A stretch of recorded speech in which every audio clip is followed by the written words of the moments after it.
വിനോദയാത്രയ്ക്ക് പോയി കലാപത്തിനിടെ നേപ്പാളിൽ കുടുങ്ങിയ വിനോദസഞ്ചാരികളുടെ ആദ്യ സംഘം നെടുമ്പാശ്ശേരിയിൽ എത്തി.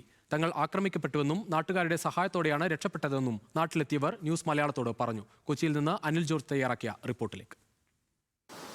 ഈ നേപ്പാൾ സംഘർഷത്തിൻ്റെയൊക്കെ പശ്ചാത്തലത്തിൽ നിരവധി മലയാളികളടക്കമുള്ളവർ പല രീതിയിൽ നേപ്പാളുമായി ബന്ധപ്പെട്ട സ്ഥലങ്ങളിലുമൊക്കെ കുടുങ്ങിക്കിടക്കുന്ന ഒരു സാഹചര്യമുണ്ട്. വലിയ ആശങ്ക ഇത്തരം കാര്യങ്ങൾ ഉയരുന്നുമുണ്ട്. ഇപ്പോൾ കൈലാസ് മാനസ സരോവർ യാത്രയ്ക്ക് പോയ ആളുകൾ അവിടെ കുടുങ്ങിക്കിടക്കുകയായിരുന്നു. ഈ ഒരു സംഘർഷത്തിൻ്റെയൊക്കെ പശ്ചാത്തലത്തിൽ അവർ ഇപ്പോൾ കൊച്ചിയിൽ എത്തിയിട്ടുണ്ട്. എന്തായിരുന്നു അവരുടെ കഴിഞ്ഞ ദിവസങ്ങളിലെ ഒരു ബുദ്ധിമുട്ടുകൾ എന്ന് അവരോട് തന്നെ ഒന്ന് ചോദിച്ചറിയാം. പേരഭിലാഷ്. ഡോക്ടർ സുജയ്. ഞങ്ങൾ അവിടെ എത്തുമ്പോൾ ഒന്നും പ്രശ്നമില്ല. അത് കഴിഞ്ഞ് പരിക്രമൺ എന്ന് പറഞ്ഞ ഈ കൈലാസിൻ്റെ ചുറ്റിന പരിപാടിയുണ്ട്. അത് 3 ദിവസമാണ്. ഇത് കഴിഞ്ഞ് 10-ാം തീയതിയാണ് ഈ ബോർഡർ ക്ലോസ് ചെയ്യുന്നത്. അപ്പോൾ എന്താണെന്ന് വെച്ച് കഴിഞ്ഞാൽ വന്നുകൊണ്ടിരിക്കുന്ന ആൾക്കാർ കൂടുതൽ വന്നുകൊണ്ടിരിക്കുന്നു. ഇവിടെ നിന്ന് ആൾക്കാർ പോകാനും പറ്റുന്നില്ല. ഡാർച്ചിൻ എന്ന് പറഞ്ഞ ചെറിയൊരു ടൗണിലാണ് നമ്മൾ ഹെൽഡപ്പ് ആയത്. അവിടുത്തെ റിസോഴ്സസ് വളരെ ലിമിറ്റഡ് ആണ്. മാത്രമല്ല അവിടുത്തെ ഓക്സിജൻ്റെ ലെവൽ വളരെ കുറവാണ്. ഈവൻ അഭിലാഷിനടക്കം ഓക്സിജൻ സിലിണ്ടറിലാണ് അഭിലാഷ് 2 ദിവസം നിന്നിരുന്നത്. ഈ തിരക്ക് കൂടിയോടുകൂടി ഇത്രയും ആൾക്കാരെ അവർക്ക് അക്കോമഡേറ്റ് ചെയ്യാൻ പറ്റുന്നില്ല.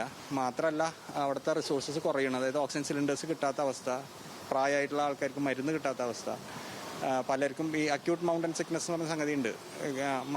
ഒരു 12,000 അടിക്ക് മേലെ വരുമ്പോൾ ഓക്സിജൻ കിട്ടാത്ത അവസ്ഥയുണ്ട്. അവർക്ക് ഓക്സിജൻ കിട്ടിക്കൊടുത്തുകൊണ്ടേയിരിക്കണം. ഇമ്മീഡിയറ്റ് ആയിട്ട് ചെയ്യേണ്ടത് അവർ താഴ്ന്ന പ്രദേശത്തേക്ക് ഉണ്ടല്ലാണ്. പക്ഷെ അതിപ്പോൾ നടക്കാത്ത അവസ്ഥ വന്നു. ഇപ്പോൾ തൽക്കാലം എൻ്റെ കയ്യിലുള്ള കുറച്ച് മരുന്നൊക്കെ വെച്ചിട്ട് ഞാൻ കുറച്ച് പേരൊക്കെ ചികിത്സിച്ച് എത്രയും പെട്ടെന്ന് കൊണ്ടുപോകാൻ പറഞ്ഞു. പക്ഷെ കൊണ്ടുപോകാൻ പറ്റാത്ത അവസ്ഥ. ഇപ്പോഴും പ്രശ്നം എന്താ വെച്ച് കഴിഞ്ഞാൽ 100 പേരിൽ ഏകദേശം 15 ആളുകളാണ് ഞങ്ങളുടെ ഗ്രൂപ്പിൽ മാത്രം. 15 ആൾക്കാർ മാത്രമാണ് ബോർഡർ ക്രോസ് ചെയ്ത് ഇവിടെ എത്തിയിട്ടുള്ളൂ. ഇപ്പോഴും 85 ആൾക്കാർ ഈ നിമിഷം വരെ നമ്മൾ ഫോൺ ചെയ്യുമ്പോൾ അവരവിടെ കുടുങ്ങിക്കിടക്കുകയാണ്. അത് മറ്റുള്ള പ്രശ്നങ്ങളുണ്ട്. ക്ലൈമറ്റിൻ്റെ പ്രശ്നങ്ങൾ കൊണ്ട് ചെറിയ വിമാനങ്ങൾ 16-17 പേർക്ക് ഇരിക്കാവുന്ന ചെറിയ വിമാനങ്ങളാണ് ഓപ്പറേറ്റ് ചെയ്യുന്നത്. ഒന്നും ഇന്ന് രാവിലെ തൊട്ട് ഓപ്പറേഷൻ അല്ല. ഇതിന് മുകളിലുള്ള ക്ലൈമറ്റിൽ പോയിട്ടുണ്ടെങ്കിലും ഇത്രയും ഒരു ഓക്സിജൻ ഡെഫിഷ്യൻസി ഫീൽ ചെയ്തിട്ടില്ല. നമുക്ക് ശ്വാസം വലിക്കാൻ പറ്റുന്നില്ല. ഓക്സിജൻ തന്നിട്ട് പോലും ഞങ്ങൾ രണ്ടുപേരും ഏകദേശം 4-5 ദിവസമായിട്ട് കണ്ടിന്യൂസ് ആയിട്ട് ഉറങ്ങിയിട്ടില്ല.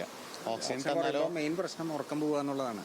ഉറക്കം 3-4 ദിവസം ഉറങ്ങാതെ ആയി കഴിയുമ്പോൾ നമുക്ക് തന്നെ ഒരു ഭ്രാന്തിന്റെ അവസ്ഥയിലേക്ക് എത്തുന്നത്. ഇത്തരത്തിലുള്ള ആശങ്കയിലാണ് ആളുകൾ. ഒരുപാട് പേര് ഈ നേപ്പാളിന്റെ അന്തരീക്ഷത്തിൽ നേപ്പാൾ പൊതുവെ ശാന്തമായി മാറട്ടെ, കൂടുതൽ അവിടെ കുടുങ്ങിക്കിടക്കുന്ന ഇവരോടൊപ്പം പോയ ആളുകൾക്ക് എത്രയും പെട്ടെന്ന് തിരിച്ചു വരാൻ കഴിയട്ടെ എന്നതൊക്കെയാണ് ഇവരും ആശിക്കുന്നത്.